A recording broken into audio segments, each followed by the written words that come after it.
Assalamualaikum warahmatullahi wabarakatuh. Alhamdulillahi rabbil alamin. Wassalatu wassalamu ala rasulillah wa ala alihi wa ashabihi wa man tabi'ahum bi ihsanin ila yaumiddin, amma ba'd. Kaifa halukunna ya akhwati fillah, la'allakunna bi khairin fis sihhati wal afiyati wa ma'akunna ijazatun sa'idatun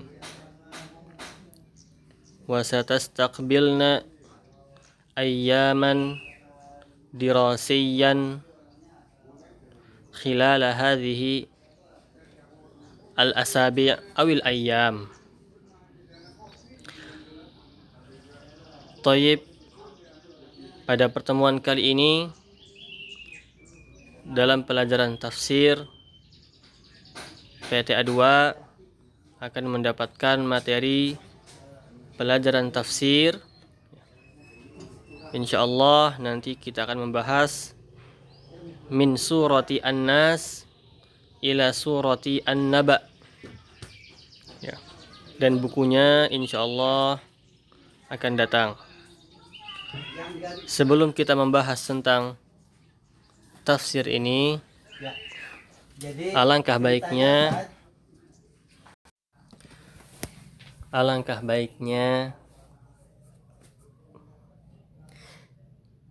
kita membahas tentang keutamaan menuntut ilmu.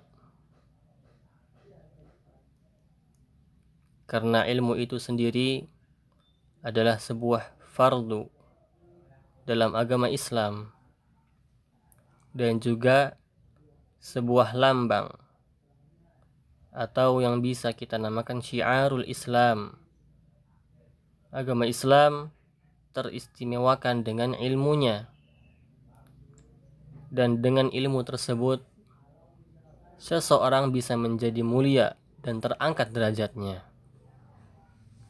Maka ilmu, wa ya akhwati fillah a'azzani Allah wa iyyakunna, sebagaimana sabda Rasulullah sallallahu alaihi wasallam, talabul ilmi fariidatun ala kulli muslim.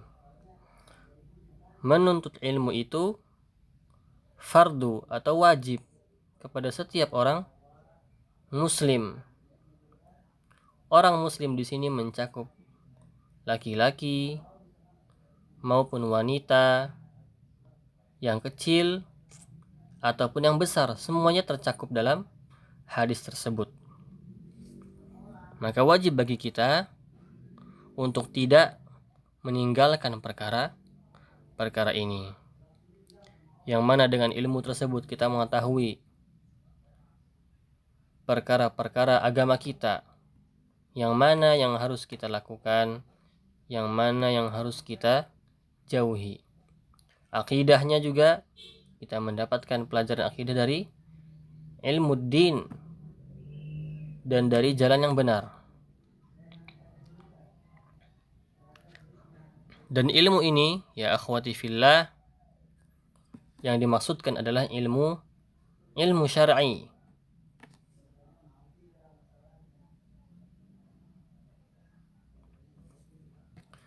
Ilmu syar'i itu adalah ilmu yang mempunyai pahala ketika kita menuntutnya, bukan ilmu-ilmu yang dunia, matematika, IPA dan lain-lain, kecuali ilmu dunia tersebut menjadi wasilah kita untuk memahami agama Islam. Maka ilmu dunia tersebut akan menjadi pahala ketika kita menuntutnya, tergantung apa tujuan kita. Maka ilmu tersendiri itu, ilmu syar'i itu adalah, atau menuntut ilmu itu adalah kemuliaan bagi orang yang menuntutnya. Bagaimana tidak mulia? Bagaimana tidak mulia? Bahwasannya menuntut ilmu atau mengajar atau belajar itu adalah sebuah profesi profesi para nabi-nabi kita. Para nabi-nabi kita dari zaman dulu, bagaimana mereka meluruskan jalan umatnya, yaitu dengan dakwah, dengan mengajari ilmu-ilmu yang benar, yang berlandaskan Al-Quran dan As-Sunnah. Maka dari itu Allah membedakan atau Allah menjadikan derajat orang-orang berilmu berbeda dengan orang-orang yang tidak menuntut ilmu. Sebagaimana firman Allah Subhanahu wa taala dalam surah Al-Mujadilah ayat 11. Coba antum bisa lihat di layar, di situ ditulis yarfa'illahu alladhina amanu minkum walladzina utul ilma darajat. Allah akan mengangkat derajat kaum mukminin di antara kalian. Walladzina utul ilma darajat, dan juga orang yang menuntut ilmu darajat, beberapa derajat atau banyak derajat, bukan satu saja. Yang mengangkat itu, yang mengangkat derajat kita adalah Allah Subhanahu wa taala. Dan barang siapa yang Allah angkat derajatnya, maka Allah tidak akan menurunkannya lagi. Ya. Allah Subhanahu wa taala mengatakan tadi yarfa'illahu alladzina amanu minkum. Allah mengangkat derajat orang yang beriman. Ya. Allah menyebutkan iman dan ilmu. Maka syarat untuk diangkat derajatnya adalah dengan beriman.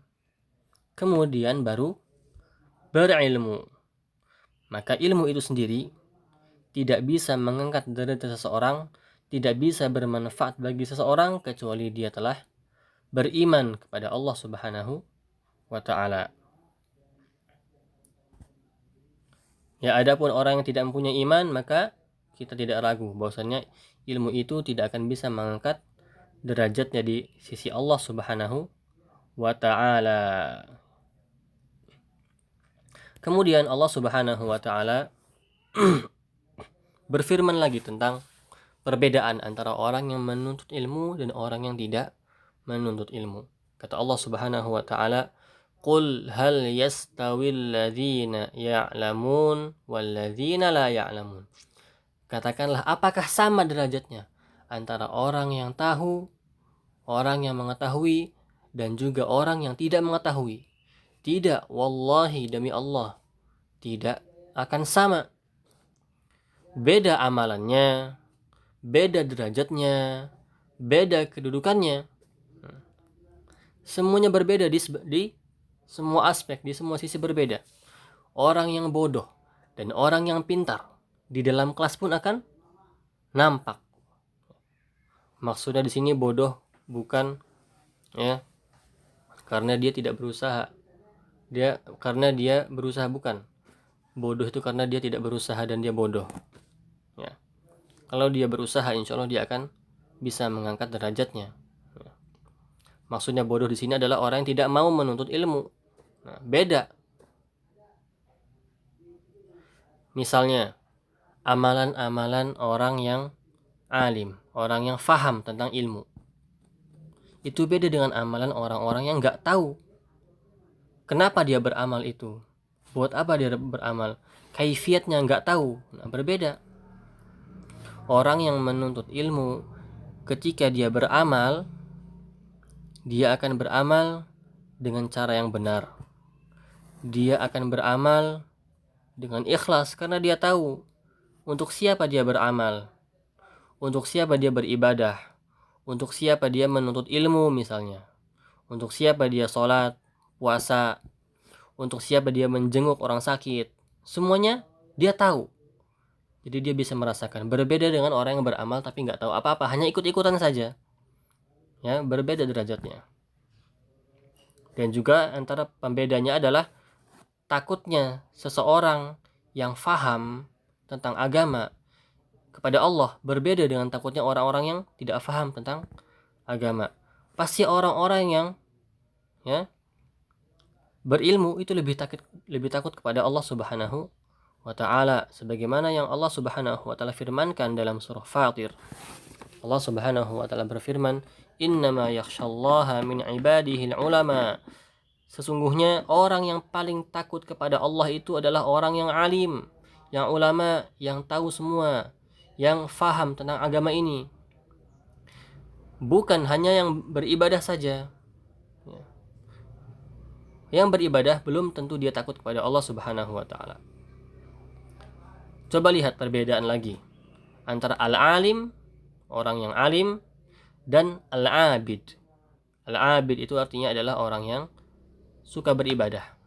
Kata Rasulullah SAW, di layar ada di paragraf kedua, dibuka kurung itu, fadlul alimi 'alal 'abidi kafadli 'ala adnakum. Keutamaan seseorang yang alim dari seseorang yang abid itu seperti aku, ya, seperti aku, yaitu Rasulullah itu adalah orang yang alim, kepada orang yang paling rendah di antara kalian. Coba lihat bagaimana jauhnya perumpamaan antara al-alim dan al-abid. Maka orang alim, ya, itu pasti akan menjadi al-abid.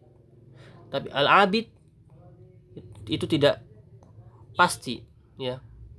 Tidak pasti akan menjadi orang yang al-alim. Orang alim akan beribadah kepada Allah dengan ibadah yang diridhoi oleh Allah Subhanahu wa taala, dan ilmunya akan membuahkan ketakutan di dalam hatinya. Maka setiap kali seseorang itu ilmunya bertambah, maka setiap kali itulah ketakutannya kepada Allah Subhanahu wa taala akan bertambah. Kalau misalnya kita menuntut ilmu, belajar setiap hari, masuk kelas, mendengarkan muhadharah, membaca Al-Qur'an, mendengarkan untayan-untayan nasihat para salafus saleh, tapi kita hanya merasakan biasa-biasa saja, tidak ada penambahan iman, tidak ada penambahan ketakutan, maka introspeksi diri kita. Lihat diri kita. Apa yang salah dari diri kita? Kenapa kita ketika menuntut ilmu hanya itu saja yang didapat? Seperti tidak ada menambah apa-apa pun, hanya menghabiskan waktu saja. Hanya rutinitas belaka. Ya, masuk kelas, ya. Atau sekarang ini adalah online, buka materinya, kemudian ringkas, kemudian menjawab soal, ya. Dan selesai. Hanya untuk memenuhi hak-haknya saya di sekolah, tidak. Maka lihat diri kita. Ada yang salah. Kita mempunyai sebuah celah yang salah di situ. Ya, celahnya itu mungkin saja bisa jadi dari diri kita sendiri. Lihat dari niat kita bagaimana, atau lihat bisa jadi dari gurunya, ya, atau bisa jadi dari apa yang ia pelajari. Yang ia pelajari apa itu? Untuk apa dia pelajari? Ya. Apakah dia ajari untuk dia belajar untuk berdebat, atau hanya untuk menjadi yang paling unggul? Nah, maka lihatlah diri kita. Nah, dan juga lihatlah dari keadaan, ya, yang mengajari kita. Apakah dia benar-benar orang yang betul-betul sahih keilmuannya? Cek apakah dia adalah orang yang ahlul bid'ah. Apakah dia orang yang sering menyelewengkan ayat-ayat Al-Quran dan As-Sunnah? Lihat. Jika ada sesuatu yang salah di antara tiga itu, diri kita, guru kita, atau apa yang kita pelajari, maka kita betulkan. Taib akhwati fillah, a'azzani Allah wa iyyakunna jami'an. Kita lihat hadis Rasulullah sallallahu alaihi wasallam. Kata Rasulullah sallallahu alaihi wasallam dalam hadisnya, coba lihat di layar, di situ ada, man salaka tariqan yaltamisu fihi ilman sahhalallahu lahu bihi tariqan ilal jannah wa innal malaikata la tad'u ajnihataha li talibil ilmi ridan bima yasna' wa fadlul 'alimi 'alal 'abid kafadlil qamari 'ala sa'iril kawakib wa innal 'alima la yastaghfiru lahu man fis samawati wa man fil ard hatta al hitana fil ma' ala wa innal ulama'a warathatul anbiya wa innal anbiya'a lam yuwarrithu dinaran wala dirhama wa innama warrathul ilma faman akhadahu akhadha bihadhin wafir. Ini adalah hadis yang terkenal di antara para penuntut ilmu. Di dalamnya terdapat banyak disebutkan keutamaan menuntut ilmu. Man salaka tariqan, ya. Barang siapa yang menempuh perjalanan. Lihat sabda Rasulullah SAW, man salaka, yang menempuh. Ketika kita mengatakan menempuh, berarti apakah di situ ada sesuatu yang harus kita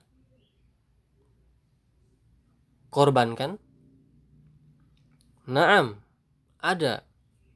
Kesungguhan kita, keinginan kita harus kuat, harus menempuh perjalanan. Pertama kita harus ijtihad, harus menempuh perjalanan. Ya. Bisa jadi perjalanan antuna dari asrama ke kelas misalnya. Atau ketika antuna menggerakkan diri antuna dari tempat antuna duduk ke tempat antuna belajar. Itu pun sama juhud untuk menggerakkan badan kita untuk belajar, menuntut ilmu, karena di situ kita sedang melawan godaan syaitan. Ya, pertama man salaka tariqan, barang siapa yang menempuh jalan. Kemudian kata Rasulullah yaltamisu. Kata-kata yaltamisu di sini perhatikan. Ya, yaltamisu itu adalah mencari atau meminta. Ya. Bagaimana orang itu meminta? Orang itu pasti meminta dengan cara yang lembut, dengan tawadhu, supaya dia mendapatkan apa yang dia inginkan. Jadi ketika kita menuntut ilmu, kita harus mempunyai hati yang tawadhu kepada guru-guru kita. Dan kita sedang meminta sesuatu yang berharga dari guru-guru kita. Dan tidak akan mendapatkan ilmu orang-orang yang takabbur, yang sombong, yang sering menyakiti hati gurunya, yang sering membuat guru itu merasa gundah, atau sering menjawab perkataan guru yang mana tidak perlu untuk dijawab, atau sering mendebat gurunya yang tidak perlu untuk didebat. La yanalul ilma mutakabbir, tidak akan mendapatkan ilmu seseorang yang sombong, bukan terhadap gurunya saja, terhadap teman-temannya juga, dan terhadap yang lainnya. Wa inna ma yu'khudul ilmu bitawadhu, tapi ilmu itu bisa akan didapatkan oleh orang-orang yang tawadhu, yang mempunyai akhlak yang baik terhadap teman-temannya, dan khususnya terhadap guru-gurunya, dan terhadap buku-bukunya, dan juga terhadap ilmu-ilmunya yang telah dia ambilkan. Nah, di sini yaltamis, meminta, yaitu apa? Meminta. Orang meminta itu adalah orang yang ingin sesuatu. Jika dia ingin sesuatu yang betul-betul berharga, dia akan benar-benar meminta dengan baik. Kemudian Rasulullah SAW mengatakan, man salaka tariqan yaltamisu fihi ilman. Nah, mencari ilmu. Nah, di sini ilmu apa? Sudah dijelaskan, ilmunya adalah ilmu syar'i. Ilmu syar'i adalah ilmu yang bermanfaat. Atau ilmu di sini artinya adalah setiap ilmu yang bermanfaat. Ya. Setiap ilmu yang bermanfaat. Tentunya adalah ilmu syar'i. Itu pasti masuk. Ilmu tentang ilmu syar'i, akidah paling penting, ya. Fikih juga penting untuk ibadah kita. Muamalah, ya. Tentang muamalah kita terhadap orang, akhlak, itu pun penting. ya. Tidak akan para salaf zaman dulu itu belum belajar kecuali dia telah mengetahui akhlak. Dia telah memperbaiki akhlaknya dulu, baru dia belajar kepada syekhnya. Taib. Ya, ilmu nafi. Kemudian ilmu dunia juga yang bermanfaat bagi agama Islam, yang bisa membantu agama Islam, itu pun adalah ilmu yang bermanfaat.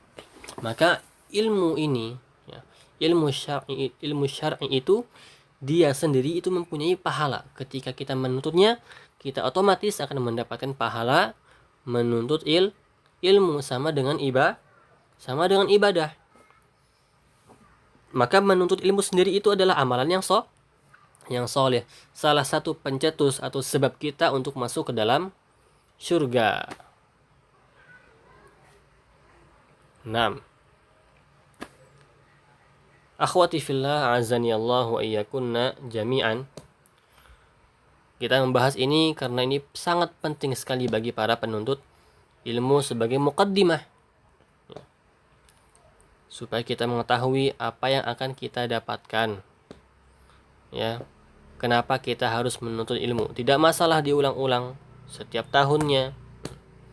Ya, insya Allah semuanya akan mendapatkan kebaikan dalam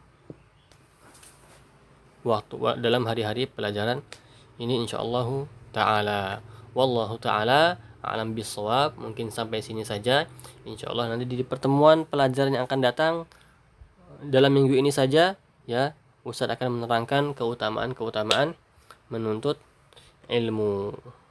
Nah, tugasnya adalah seperti biasa meringkas, ya, apa yang sudah dijelaskan di dalam video ini, kemudian dikirim melewati nomor Ustaz, insyaallah ta'ala. Barakallahu fiikunna wa sallallahu ala nabiyyina Muhammad wa ala alihi wa ashabihi wa sallam. Assalamualaikum warahmatullahi wabarakatuh.